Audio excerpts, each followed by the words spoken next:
May മാസങ്ങളിൽ റിലീസാകാൻ പോകുന്ന പ്രധാന സിനിമകൾ. മെയ് 1 മെയ് 1 നമ്മുടെ മോഹൻലാൽ മമ്മൂട്ടി നായകന്മാരായി അവർ 17 വർഷങ്ങൾക്ക് ശേഷം ഒന്നിക്കുന്ന പാട്രിയറ്റ്. അടുത്തത് മെയ് 8 ദൃഢം. മെയ് 8 തീയതി. യെസ്.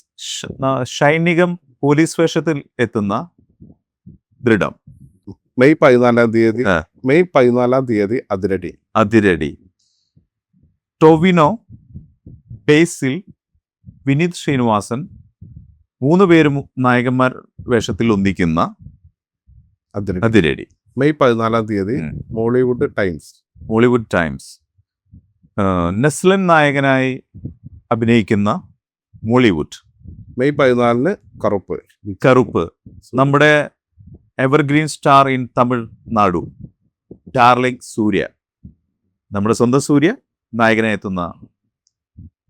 മെയ് 21 തീയതി ദൃശ്യം. നമ്മളെ പ്രിയപ്പെട്ട ലാലേട്ടൻ നായകനായി വരുന്ന ദൃശ്യം 3 ഈ മാസം 21.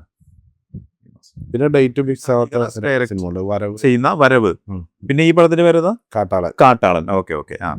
പറഞ്ഞോ. ഇനി ഡേറ്റ് കൺഫേം ചെയ്യാത്ത പറഞ്ഞോ. ഡേറ്റ് ഫിക്സ് ആവാത്ത 2 സിനിമകൾ. ഒന്ന് വരവ്, ജോജുവിനെ നായകനാക്കി ഷാജി കൈലാസ് ഡയറക്റ്റ് ചെയ്യുന്ന പടം. അത് ഡേറ്റ് കൺഫേം ആയിട്ടില്ല. പിന്നെ ആന്റണി പെപ്പെ നായകനായി അഭിനയിക്കുന്ന കാട്ടാളൻ. അതും ഡേറ്റ് കൺഫേം ആയിട്ടില്ല.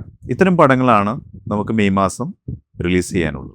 എല്ലാ പടങ്ങളും സൂപ്പർ ഹിറ്റ് ഫിലിമാണ്. എല്ലാവരും ക്യാഷും ഒക്കെ റെഡി. വളരെ എല്ലാവരും എക്സൈറ്റഡ് ആയിട്ട് ഇരിക്കുന്ന ഒരു പടമാണ്. നല്ല സൂപ്പർ ഹിറ്റ് ഫിലിമാണ് ഈ മാസങ്ങളിൽ റിലീസ് ആകാൻ പോകുന്നത്. എല്ലാവരും നല്ല തിയേറ്റർ എക്സ്പീരിയൻസ് ഉള്ള പടവും കൂടിയാണ് റിലീസ് ആവുന്നത്. എല്ലാവരും എൻജോയ് ചെയ്യാം.